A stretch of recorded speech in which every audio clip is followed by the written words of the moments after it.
O maestro Sérgio Magnani, nascido em Udine, Itália, em 1914, é um exemplo de músico que passou por muitos contratempos para seguir a carreira de artista. Depois de formar-se no conservatório da sua cidade, em piano e composição, foi convocado em 1940 para a guerra. Em 1942, foi comandante militar de uma cidade na costa da Iugoslávia. Ao voltar para sua cidade, no final da guerra, encontrou a casa dos pais destruída e a biblioteca e o piano já não existiam. Em dezembro de 1950, desembarca nas terras do Brasil, terras do futuro, terras onde os velhos preconceitos europeus não existiam mais. Hoje, pode-se dizer que o maestro é um ilustre e terno brasileiro. Programa Falado está no ar com o maestro Sérgio Magnani. Maestro, como é que foi a chegada do senhor aqui no Brasil em 1950?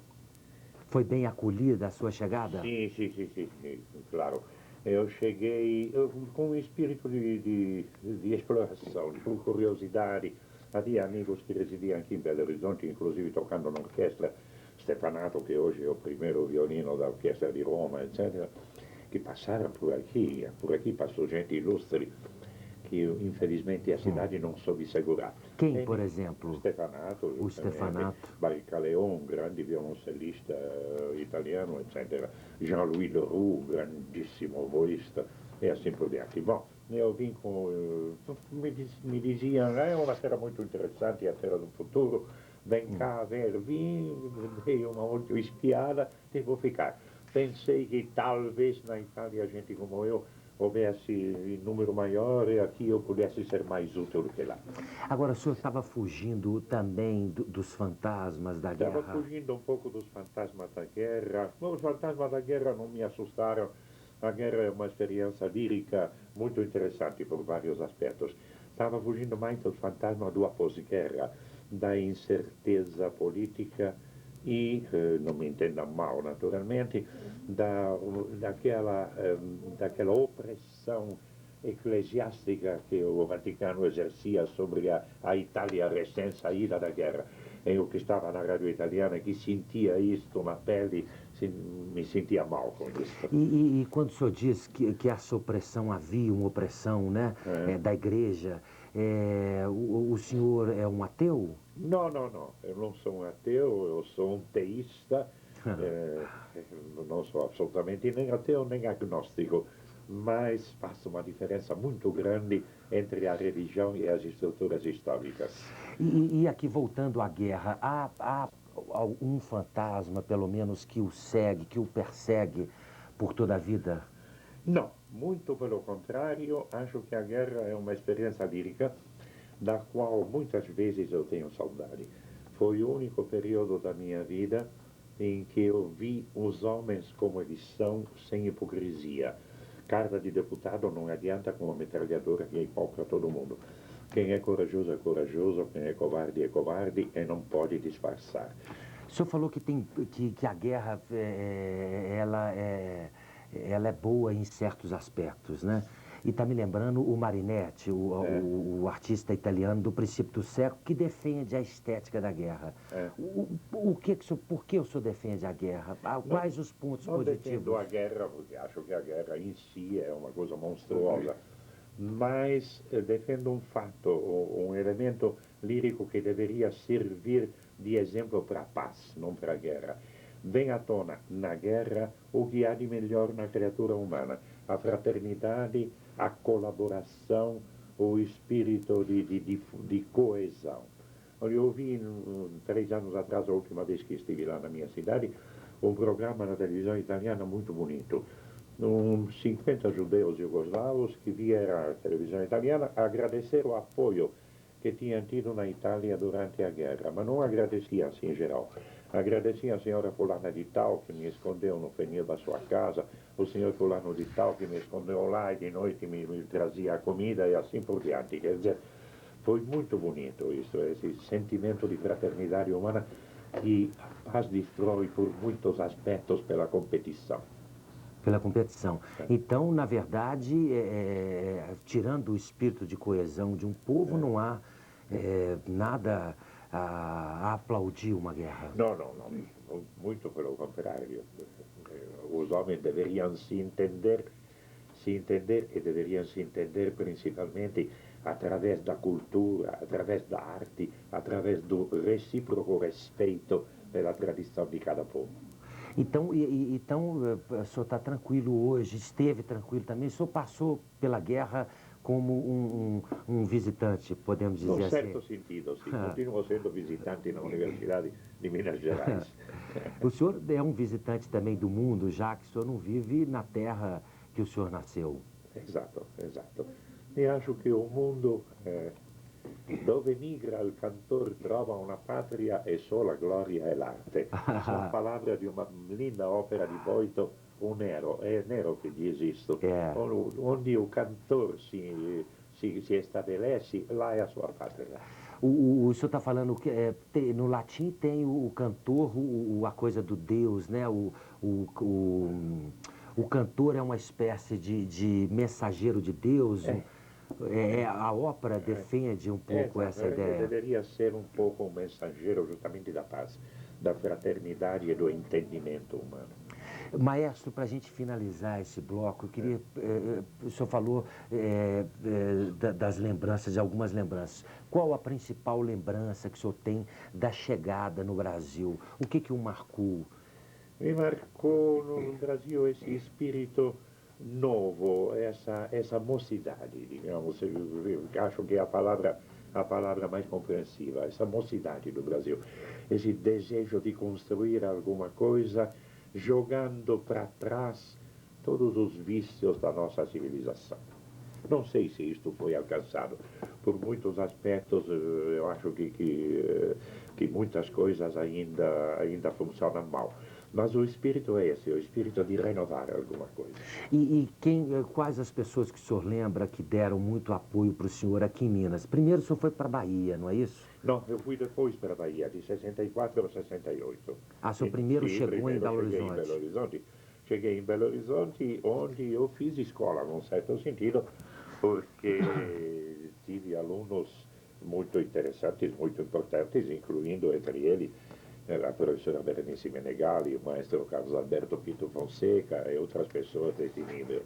E qual a pessoa que deu um apoio para o senhor mesmo, assim, para a chegada aqui em Belo Horizonte na época? Na época foi principalmente o professor Vinícius Mancini, pianista excelente aqui, etc. E através dos italianos que tocavam na orquestra, através do próprio consulado italiano.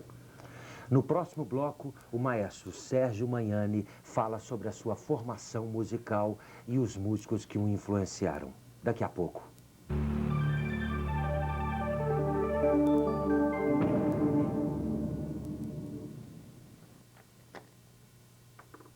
Como é que tá aí, Roseli? Ok, vamos lá. Roseli, daqui a pouquinho você lembra de os entrevistados.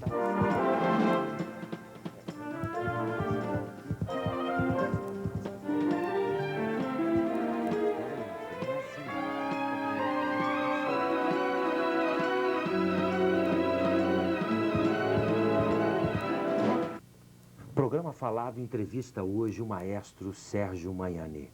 Maestro, o senhor escreveu muita coisa na linguagem dodecafônica, mas pode-se dizer que o senhor seguiu uma linha, vamos dizer assim, neorromântica?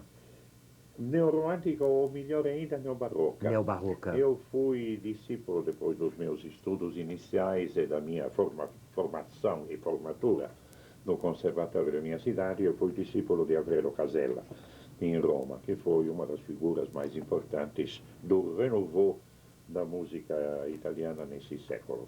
E Casella justamente era um neobarroco nesse sentido, quer dizer, a Itália que saía da experiência de uma monocultura musical que era a ópera, sentia a necessidade de reconstruir a sua grande tradição instrumental. E os responsáveis maiores foram a Casella, Mani Piero, Pizzetti, Respighi, etc. Eu estudei com Casella justamente, a quem se deve também, principalmente, a redescoberta de Vivaldi. Então a riscoperta di toda uma tradição, di todo um patrimônio artístico italiano que vem do barroco. Naturalmente, eu fiz as minhas experiências nas várias linguagens e nas várias técnicas desse século, mas não sou fanático nem por uma nem por outra. Acho que o nosso século é ainda muito rico de possibilidades e experiências, inclusive não creio que ainda a tonalidade tenha morrido. Com a tonalidade ainda se podem fazer coisas excelentes, como fez, por exemplo, um dos compositores que eu mais adoro nesse século e que acho ficará no futuro, que é o Sr. Prokofiev. Qual? Prokofiev, que não insetou nenhuma linguagem nova, mas foi um homem terrivelmente novo do nosso tempo e um compositor extraordinário. É porque o senhor se formou no romantismo, na época do romantismo, mas numa época que ele também já vinha sendo combatido, né? Vinha sendo combatido não tanto como o romantismo em si, vinha sendo combatida na Itália principalmente a monopolização melodramática. Claro que eu adoro a ópera, mas naturalmente não há necessidade de haver uma monopolização operística ou instrumental. Tudo coexiste, tudo deve coexistir. A monopolização operística na Itália havia tido uma razão de ser no romantismo pelo esforço italiano da unificação. Maestro, o dodecafonismo, né, criado por Arnaldo Schoenberg, né, que é um compositor austríaco, tem como base um princípio unificador, correto? Sim. O senhor concorda que, no caso, os 12 sons, né, que dominam, que dariam conta de toda a criação musical, né? Este esquema musical tem a ver com a metafísica, com o monoteísmo judaico? Sim, O senhor vê essa ligação? Com certeza, mas vejo também uma ligação política com o nosso tempo. Schöner passa, depois das primeiras experiências pós-wagnerianas, passa pela fase atonal, que ele mais exatamente chama de fase monotonal, em que os sons são soltos em total liberdade, que é uma fase que eu chamo de fase anarquista. O anarquismo que não leva a nada, evidentemente, porque não tem ponto de referência. Então ele mesmo sente a necessidade de criar alguma coisa, um sistema, que é o sistema dos 12 sons. E os 12 sons, na minha opinião, são os soviéticos. Os 12 sons? São os soviéticos. É o soviético, os 12 sons de uma determinada série, de uma outra série. Quer dizer, é uma forma corporativa de congregação dos sons. Por exemplo, eu queria voltar que o senhor falou que o senhor se define como um neobarroco. Exato. O que vem a ser o neobarroco dentro da música contemporânea? Dentro da música é o gosto das grandes estruturas, válidas por si, pela sua linguagem musical e não pela pretensão de comunicar através da música outros conceitos. Porque o barroco dentro da escultura, né? Ele é tido como... o barroco quer dizer pérola imperfeita. Sim, o barroco quer dizer também um certo tipo de silogismo, etc., de surpreendente. Eu pergunto isso porque o Brasil, e em particular Minas e a Bahia, recriaram o estilo barroco com grandes mestres da escultura e da pintura, como o Aleijadin, o Ataíde, né? E que revelou... tem essa ligação. Na época, por exemplo, no Brasil, existia uma música de alto nível, como existiu uma música, como existiu uma arte barroca, uma arte nós da temos escultura? aqui em Minas o grupo dos barrocos mineiros, inclusive eu reconstruí várias obras de Lobo de Mesquita e outros barrocos mineiros. Agora, a música no barroco, e portanto no neobarroco, também tem uma colocação muito diferente das artes plásticas. As artes plásticas no barroco puderam aproveitar uma técnica extraordinária, a técnica da Renascença, praticamente intransponível. A música não, estava criando uma linguagem nova, que era a linguagem da harmonia. Então a música é a grande arte do século barroco, no sentido de que mantém a pureza, a transparência, o bom gosto, a serenidade, que as outras artes não podem manter, pelo excesso de exibicionismo técnico, que esconde naturalmente o grande problema do afastamento do artista do mundo. Porque é curioso, porque ao mesmo tempo que nós temos essas igrejas que parecem palácios, né, você imagina que também havia uma música exuberante, uma música fantástica. Não é exuberante. O único parentesco é o desejo das grandes estruturas, das grandes volumetrias, que é típico do barroco também musical. Mas dentro dessas grandes volumetrias tem sempre uma condução muito límpida, de muita sobriedade, que é a sobriedade de uma linguagem nova que está se articulando na hora. E esses músicos barrocos, eles foram redescobertos nos anos 60. Mais ou menos. Por aquele estudioso francês, né? Sim, houve vários redescobridores, mas o barroco sempre foi valorizado, o próprio Bach foi valorizado em idade romântica, todos os grandes românticos foram grandes estudiosos de Bach. Né? Menos conhecido era o barroco italiano, que foi revalorizado no princípio desse século, e que é o fundamento de toda a música barroca, afinal de contas. Então, para sintetizar, maestro, o principal sentimento dessa música que o senhor foi formado, que o senhor intitula de neobarroca, qual é o sentimento dela? Aonde é o sentimento da expressão pela expressão. A arte pela arte. Que é perdão, interrompê-lo, porque é uma expressão francesa. Sim, da expressão pela expressão, mas com um conteúdo fortemente social, que é o resultado do romantismo, da lição do romantismo. Daqui a pouco, a música do nosso século, de Stravinsky a John Cage, com o maestro Sérgio Maiani.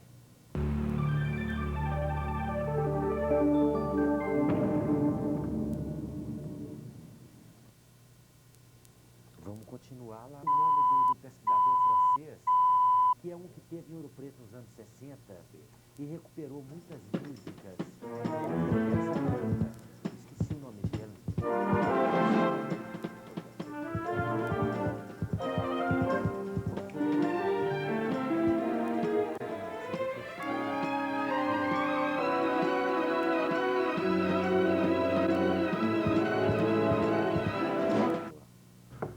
Programa Falado entrevista hoje o maestro Sérgio Maiani. Maestro, Stravinsky e John Cage são os dois grandes músicos contemporâneos deste século? Não. Na minha opinião, não. Os grandes músicos desse século são. Então, não podemos esquecer Debussy, que ainda é desse século e, no fundo, é um compositor, abre as portas da música moderna, e não podemos esquecer Ravel, que é um grandíssimo compositor. E Stravinsky, que naturalmente abre outras portas importantíssimas. Né? Em um certo sentido, é o maior responsável pelos caminhos da música contemporânea.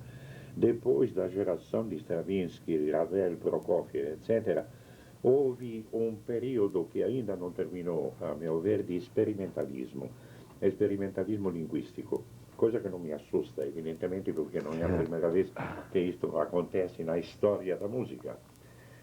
E o experimentalismo não se coaduna necessariamente com a grande criatividade.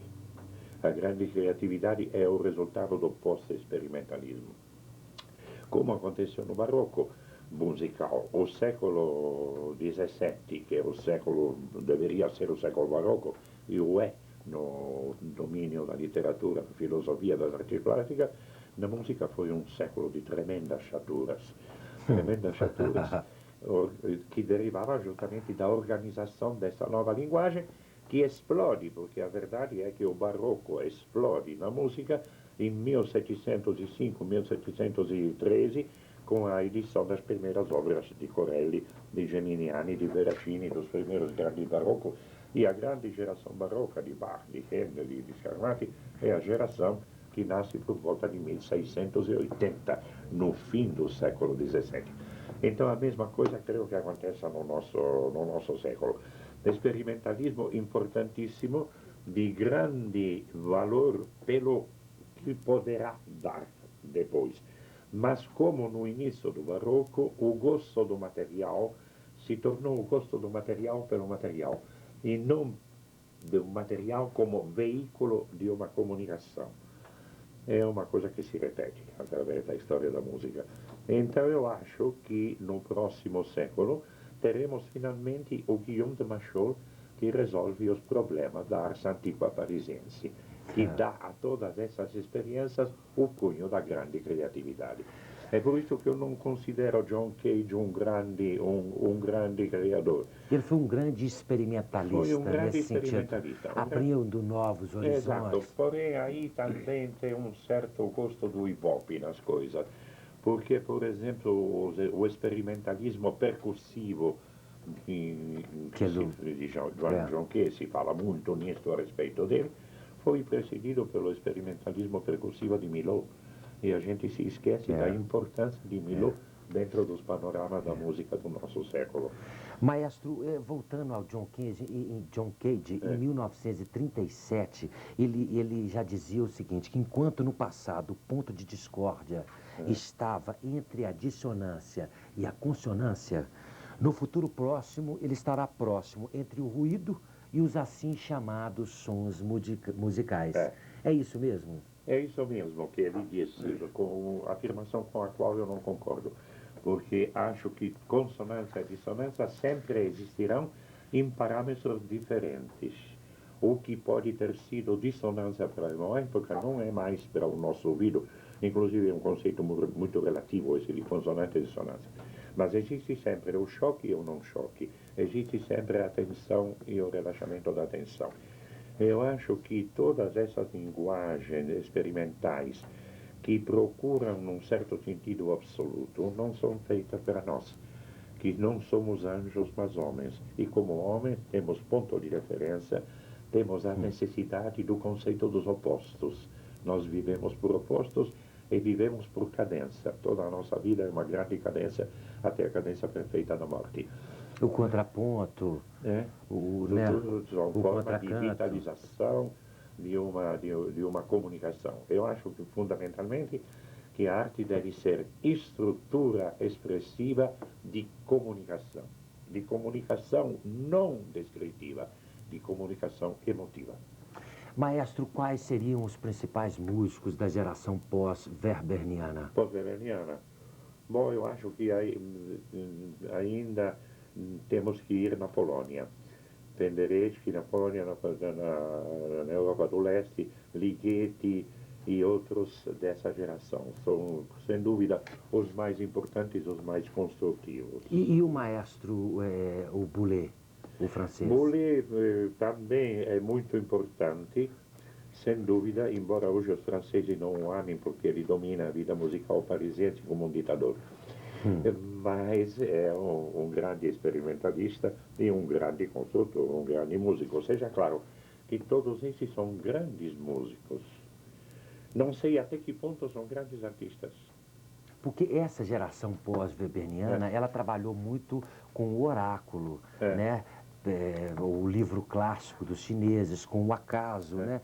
E que a gente pode chamar da teoria da indeterminação na música, né, talvez. Eu sei.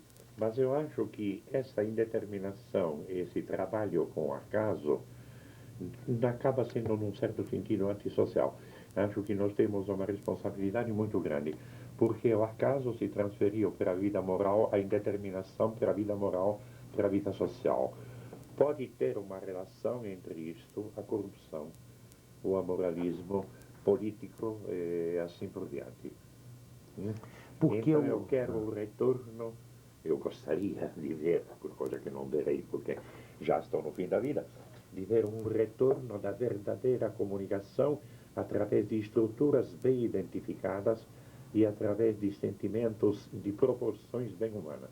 Quando eu citei o acaso, né, eu até penso o seguinte, na própria vida, e não só na arte, mas na própria vida, tem coisas que você faz por acaso, outras você faz para outras pessoas, e algumas coisas você faz por si mesmo. Sim. Né? Mas eu acho que arte é principalmente organização.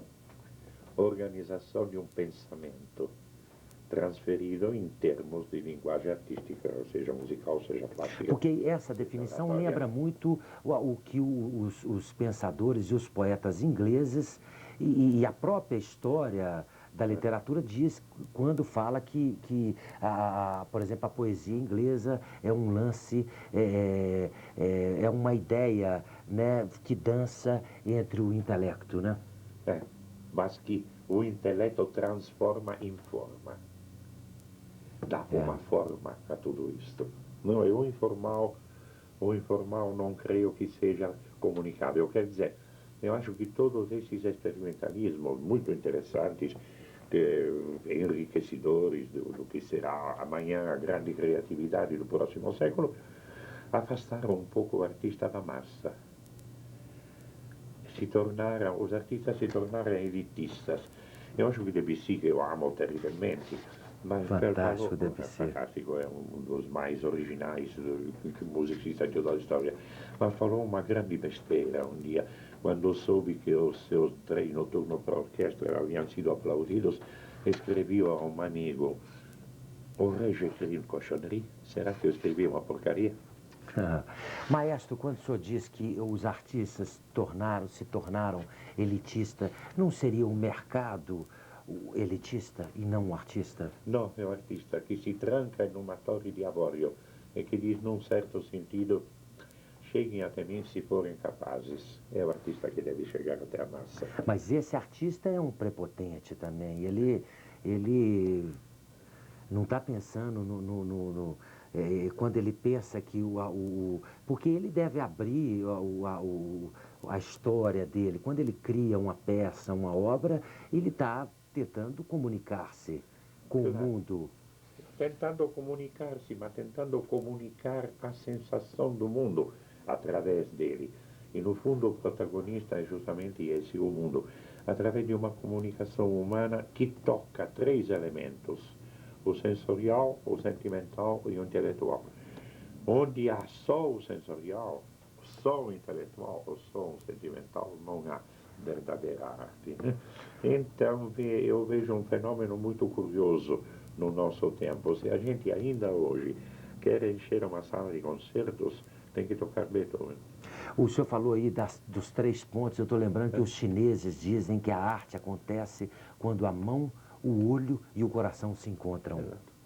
Exato. Daqui a pouco, no último bloco, instantâneos com o maestro Sérgio Maiani. Aguarde.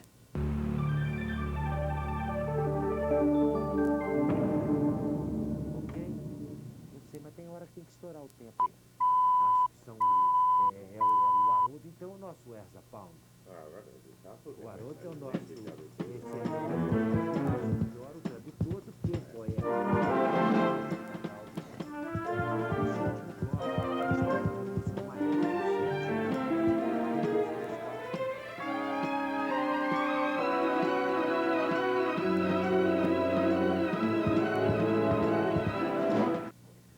Neste último bloco, instantâneos com o maestro Sérgio Maiani. Maestro, a música, qual a função da música? É protestar ou dar esperança? Dar esperança. Abrir janelas. Como é que está o espírito do artista moderno nesses tempos de alta tecnologia?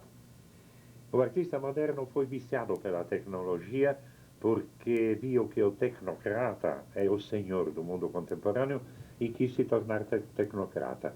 Usar os processos da tecnologia abandonando em parte